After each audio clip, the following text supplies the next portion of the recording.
Alam mo parang may paparating dito sa'yo with the Knight of Pentacles 'no, na parang parang ano, masyado na 'tong overdue.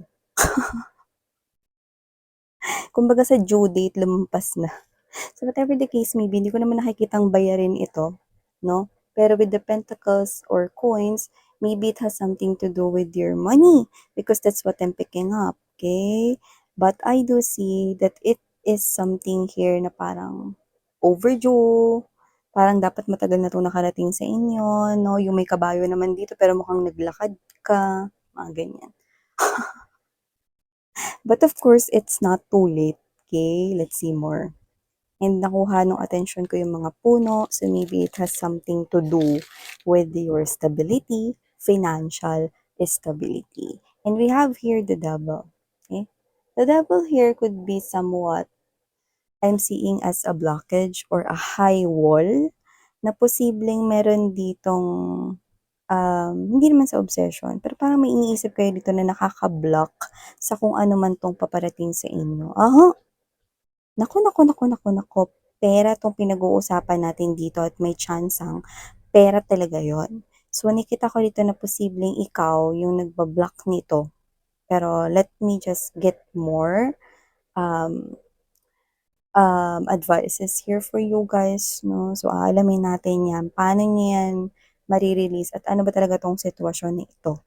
But more likely, I do feel that this has something to do with your coins, pentacles, or money. Yan.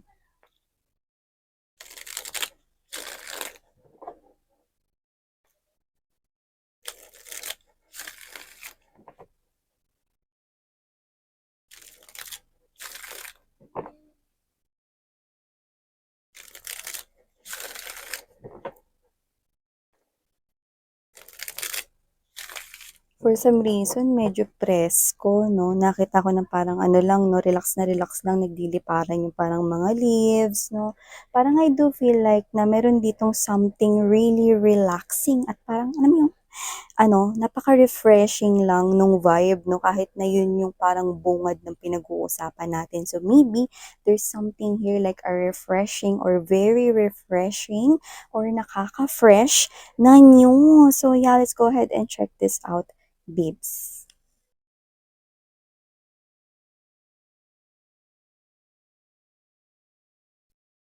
Oh, okay.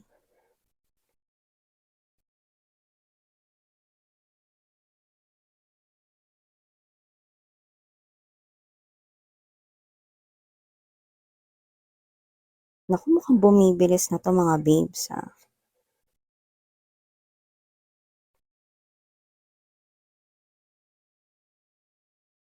Yeah, nag-iiba yung ikot ng tadhana mo dito, 'no? Pero I do pick up right here na ito'y may kinalaman sa pera mo, yan 'no. Trabaho man 'yan, negosyo or puwedeng parehas na meron ka niyan, 'yan 'no. Nag-iiba yung ikot dito, mamaya explain ko sa inyo. Yeah, we have here the Six of Wands energy and the Emperor. I think this is your main energy. Okay, magsi-step in kayo sa Emperor's energy. Yan na, wow! We have here the Ten of Coins energy. Wow! Sabi ko sa inyo. Ayaw nyo kasing maniwala. Wala ka pang ini-explain, miss. Explain ko na nga ito na, 'di ba? So, okay. Let me just fix my phone.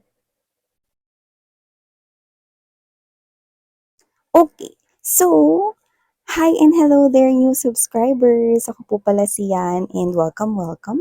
Sa mga returning kong viewers, thank you so much for the warm love and support you're giving me. So, bago tayo magsimula, Happy Father's Day sa inyong lahat, no? Sa mga tatay dyan, sa mga tatay ninyo, no? Sa mga tatay natin, no? Sa papa ko, Happy Father's Day, and sa lahat ng mga soon to be father, yan, no? Sa lahat ng mga nanay na tumatayo din na bilang father, no? Sa kanilang anak, no? Sa inyong lahat, Happy Father's Day, mga babes. So, yan nga, no? Wala tayong gender dito, babae, lalaki, LGBT, lahat kayo welcome. At syempre, you can play flows if you want, pero I think, naku, hindi ito playfable mga babes. Kasi ito ay i-claim nyo na diretso sa inyong arms, no? Yakapin nyo na ito kasi I think wala kang kamalay-malay dito. Pero ang ikot ng tadhana mo sa pera ay papunta dito lang naman sa Ten of Coins energy, ang malupitang chest of gold coins or gold pentacles. Wow! So whatever the case may be, nakita ko dito na wala kang kamalay-malay na dito ka papunta, no? Bakit ka ba walang kamalay-malay dito? Kasi we have here this five of wands in reverse and there's this seven of wands in reverse right here. Ano ibig mo sabihin doon, Miss Yano? Ikaw kasi to, no, na posibleng ikaw to na feeling mo hindi ka ganun kaswerte when it comes to money, hindi ka ganun kaswerte when it comes to pagninegosyo, no? Parang tama lang, sakto lang, no? Tapos yung iba na pwedeng meron pa kayong mga hindi kagandahang experience when it comes to your money, yan, no? Or related sa money, financial, no? Parang may ganun kayo, no? Pero, ang maganda dito ay nakuha natin ito in reverses position, 'di ba? Ang taray nito 'no, so nakikita ko dito that with the Moon card energy and the King of Pentacles, yun 'no, wala kayo ritong kamalay-malay 'no, sa laki ng buwan dito, wala talaga kayong kamalay-malay 'no. So I do see that there's a new beginning right here na, nagsi-step in kayo. At ito ay nagsimulang maging mabagal before 'no, pero nakita ko na bumilis at bumibilis na ito for you guys. May improving 'to 'no, improvement ito sa inyong salapi, kaperahan, pangkabuhayan showcase, whatever, no, money-related things, no? At dito, nakaka-receive kayo ng mga signs and clues pero mukhang hindi kayo aware sa mga yan. Pero ibibigay ko sa inyo kung ano yung nakikita ko rito, no? Pero bago yan, nakikita ko rito mga babes, so na isa itong success for you. It's a long time success right here. And finally, you will step into this type of emperor's energy. Alam ba kung ibig sabihin nun? You will be in a higher position here. Okay? Pwedeng, pwedeng sa trabaho yan, pero whatever the case may be, pwedeng sa negosyo yan, pero the emperor is the energy or strong energy of an individual who is you, okay, na magtatamasa ka rito, no, ng kasaganahan sa pera, 'di ba? So whatever the case may be, may success dito sa pera collective. So, pang hinihintay ninyong ganda nun, no? I-claim, claim, claim, claim, claim nyo na. At ang mga signs nga na nakikita ko rito ay isa na rito. Okay? Na posibleng yung iba sa inyo is hindi kayo swerte sa raffle. Okay? Kahit ano man yan, pa-raffle ng Christmas party, pa-raffle sa office, pa-raffle sa mga malls, no, or wherever, whatever. Hindi kayo nabubunot dyan. But for some reason, okay, isa yun sa mga sign. Nabunot ka, no? Ano man yan, nakapanalo ka rito ng sabihin natin maliit na muna, sabihin natin na nanalo ka ng tower fan, yan, no? O electric fan, nagsimula sa mga ganyan. Uy, walang galing nanalo ko. Hala, galing nabunot ako sa raffle. Totoo ba to? Yan, no? Tapos, dati hindi ka na nanalo sa mga Christmas raffle, no? Pero may nauwi ka. Natawag yung pangalan mo, no? Pa, wow, yan, no? So, hindi mo pa rin napansin, di ba? So, ibang sign naman, no? Dati, hindi ka makapag-leave, hindi napapayagan ng boss mo yung leave mo kasi tuwing meron kang balak na puntahan, laging may importanteng kailangang gawin, laging meron dapat asikasuhin, laging may pagganap. Pero ngayon, inaprubahan yung leave mo. Aba, ako, teka nga. So, isa itong magandang balita, no? Wow! Talaga boss, approve yung leave ko. Yan no. Sabihin na natin no, 4 days leave, 5 days leave kasi gusto mo magbakasyon, province man yan or sa other country, no, maa-approvehan yan, no. So whatever the case may be, sana yun. At Okay, another sign, okay, nakikita ko rito 'no, na makapupulot ka, nagsisimula sa barya hanggang makakapulot ka ng ₱50, pataas ng pataas 'yan, 100, naka-fold na ₱150 'no. So whatever the case may be, akala mo ganyan-ganyan lang 'yan, mga senyales po 'yan na itong reading na 'to ay para sa'yo. Kaya naman kung yan ay una mo nang naranasan, you might want to use that as your motivation at maging inspired na ang reading na 'to ay para sa'yo, then why not? This is a very beautiful reading. You will be in this abundance and prosperity. Ayaw mo ba nun? 'Di ba? The Ten of Coins energy is one of the most beautiful, successful energy in the tarot. Kaya naman, isa itong enerhiya na kung saan wala kang kamalay-malay 'no, like wala, clueless ka sa nangyayari rito 'no. Hindi mo alam kung ano nangyayari 'no. Kasi everytime na may mga parang contest, patimpalak, hindi ka napipili 'no, may kompetensya rito 'no. Laging yung iba yung nauuna, laging yung iba yung nakakuha, nakaka-receive ng bagay na yun 'no. Ano pa, yung iba na meron kayong tinitingnan na item dito 'no, at laging 'pag may tinitingnan kayo na item, sabihin nating limited edition o kaya sabihin natin na na mabili, mabenta, in demand 'no. But for some reason, may natira at ikaw yung nakasungkit nun, 'di ba? Parang ikaw 'to na, "Uy, ang swerte ko naman," pero wala ka pa ring kamalay-malay na isa na pala yun sa mga sign at mga clues na ikaw ay papuntang Team Payaman, babe. So whatever the case may be, these are the simple signs that could possibly be simple or natural or usual to you. Like, nakapulot ako ng 25, eh ano naman, what? When you walk down the street, can you really tell na makakapulot ka ng barya, 'di ba? Eh, marami rin yung nakatingin sa baba at marami rin yung may nakakita, kukunin rin nila yung coins, 'di ba? But for some reason, bigla mo mapupulot yung pera, mapupulot mo yung 100 'no, may naka-fold pa, whatever 'no. So, those could be signs, 'di ba? Those could be signs here for you guys. So, nakikita ko that with the Wheel of Fortune right at the center of this reading, this is something here 'no, na nagsisimula or beginning for you. The Six of Swords and there's this Eight of Wands energy. It started from slow up to moving faster here. Okay?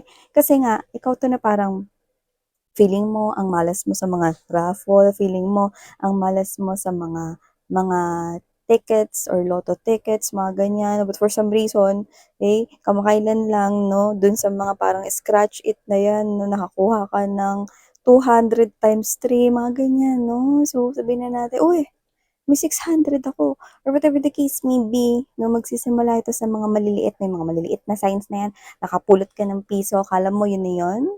Mga babes, those are one of the signs and you will see more. You just need to be aware kasi wala kang kamalay-malay dyan, no? Okay?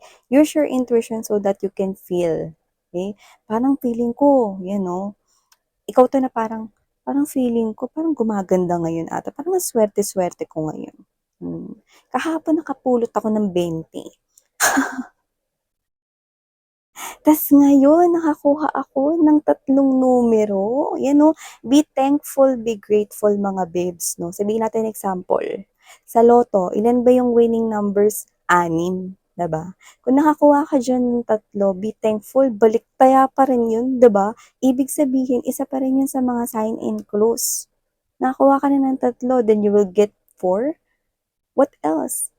The next thing you will get, what if makakuha ka na ng 5? And that's already 4 digit or 5 digits na yung makukuha mong money. And what more? This is the 10 of coins energy. You might get the jackpot, you might hit the jackpot, diba? Kasi nakikita ko rito, this is something here na para sa'yo. So, wala kang magiging kakompetensya. Kaya kung loto tong pinag-uusapan natin dito, at kung ikaw ay isa sa maswerte, no, na tagapakinig dito, no, at nararamdaman mo na para sa'yo to, and if you will get to hit the jackpot, wala kang magiging kahati doon. There's no competition. Wala akong nakikitang balakid dito. You just need to be thankful here, babe. Okay? You just need to be thankful here. Yan. So whatever the case may be, if it's a large money naman, sabihin natin, no, nakita mo sa harapan mo, no, nahulog yung 1,000, sabihin natin, nung, nung kuya na nasa harapan mo or nung ate na nasa harapan mo dahil nagmamadali siya, kumuha siya ng panyo sa bulsa niya, then nahulog yung 1,000, no, nahulog, tas tinawag mo siya, no, hindi napunta sa'yo yung 1,000, pero ikaw yung nakakita, no, it's still a sign. It's still a sign. Okay? So, yun. So, whatever the case may be, no, binalik mo sa kanya, no, ikaw pa rin yung nakakita nun, and it is still a sign. Okay? As long as it is related to money, as long as you keep on seeing money, as long as you keep on winning, even that is small, okay? That is still a sign. 'Di ba? Kahit sabihin na natin na galiit or tiny yung yung sign, nakakuha ka ng 5 duleng, 'di ba? Tingin mo ba makakita ka ng 5 duleng 'pag lumabas ka, 'di ba? Yung 5 duleng na yun, pera yun. Nisusukli nga yun sa market, eh. Sa Pure Gold, 'di ba? Sa malls. Ay, hindi po ako endorser ng Pure Gold. Kasi nagsusukli ng gist, 'di ba? So, whatever the case may be, yan, 'di ba? So, nakikita ko rito na wala kang kamali-mali kasi parang nasanay ka na parang feeling mo hindi ka maswerte sa mga lottery, hindi ka maswerte sa mga parapol, hindi ka maswerte sa mga kung ano-anong mga ano pa, contest diyan, 'no? And for some reason, lahat ng related sa money dito, sabihin na natin, kasama na rin yung pag-travel diyan, 'di ba? Parang for some reason, naghulog ka ng raffle entry mo sa mall, wala lang. Okay? And then, ikaw 'to 'no, na, "Uy, pangarap kong pumunta diyan, Example, trip to Japan, 'di ba? And ikaw 'to na parang tagal ko ng pangarap diyan, 'no? Ayan 'no, kailangan mo lang talaga ng budget. Eh, ikaw wala ka nung budget na 'yon, 'di ba? Eh, para sa'yo 'tong reading na 'to.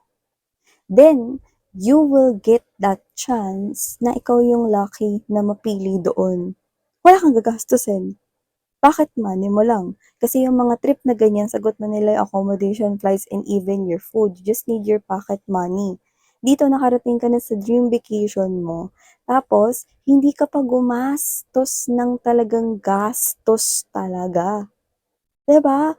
Ang lucky mo, ang swerte-swerte mo, yun, 'di ba? It's a wish fulfillment right here, no, ano pa, yung mga ano diyan, mga court cases or sabihin natin mga documents, ang bagal-bagal umusad, no, and for some reason, no, related sa negosyo, pera permits, no, biglang bumilis na lang dito, no, baka may gusto ka ditong gawing negosyo, no, and then you keep on experiencing, parang mga nag-aano ka 'no, nag-aaligaga ka before, ang daming mga parang pinauulit na mga documents, and for some reason, ang banayad ng agos rito ng mga documents, ang smooth lang ng process ngayon, and nararamdaman mo na maitatayo mo na yung negosyo na yun na gusto mong itayo, 'di ba? So whatever the case may be, ang dami-daming clues, pero wala kang kamali-mali. So, sana ngayon parang napapaisip ka 'no, habang nakikinig ka sa'kin at nakaupo ka diyan, whether kung anong ginagawa mo, umiinom ka ng kape o ano man 'yan 'no, kaupo ka lang. You might be thinking, what else something good happened to you 'no, nitong mga nakaraang araw, okey? You might want to recall ano 'yun, at maging aware ka because marami pang mga susunod, 'di ba? And it's a wish fulfillment here. We have here the Three of Coins energy, the Eight of Pentacles, and there's this Nine of Cups. So, dito mga babes na whether that's promotion, whether that's approved leave, at nagulat ka, ang dami ng araw na ililib mo pero approved, that is still a sign, 'di ba? So, nakikita ko dito na tuloy-tuloy lang dito, 'no? At kasi ikaw 'to na parang marami ka rin kasing pangarap na may kinalaman sa pera, okey? Alam naman natin nothing is free, but this is your reading. Team Payaman Babe, hashtag Team Payaman Babe. Nakalista yung pangalan mo sa Team Payaman Babe, 'di ba? Paulit-ulit miss yan, oo. Eh, nakita ko dito, your will starts turning in your favor. Your will is bringing you a lot of blessings in your life. And it is abundance, it is wealth, it is something here that will help your life, no? Na mabuild ng much better, 'di ba? Kaya yung pera mo pataas ng pataas, pa-improve ng pa-improve, 'no, ang iyong, kabuhayan dito. And it is a wish na hindi mo talaga in-expect like, ito kasi na parang nasanay ka na, ito kasi yung buhay ko, eh, parang ganito naman lagi, eh, parang, wala naman talaga sa'king nadating na swerte, blah, blah, blah, blah, blah. No, you just need to make tapon that mindset, no, or ibahin mo yan kasi sa nakikita ko dito, nag-iba na. Wala ka ng kakompetisyon, wala kang kaagaw dito, this is yours, kung ano man tong bagay na to, no, ikaw ang mapipili, makukuha at sayong-sayo to. Okay? So, sometimes it's good na wala kang kamalay-malay dito. Kasi ito ay parang gugulatin ka na lang. Ganun. So, whatever the case may be, wow! So, congratulations, babes, in advance. Yan, no? So, ano mga hinihintay mo? Claim, claim, claim, claim, claim, claim, claim, claim, claim mo na. So, ito yung mga mensaheng nakuha ko here for you guys. If you're interested, we do have here other channel. The link is down sa ating description box. Muli ako po siya ng inyong psych medium, Sarang Heyo Love and Light. Annyeong!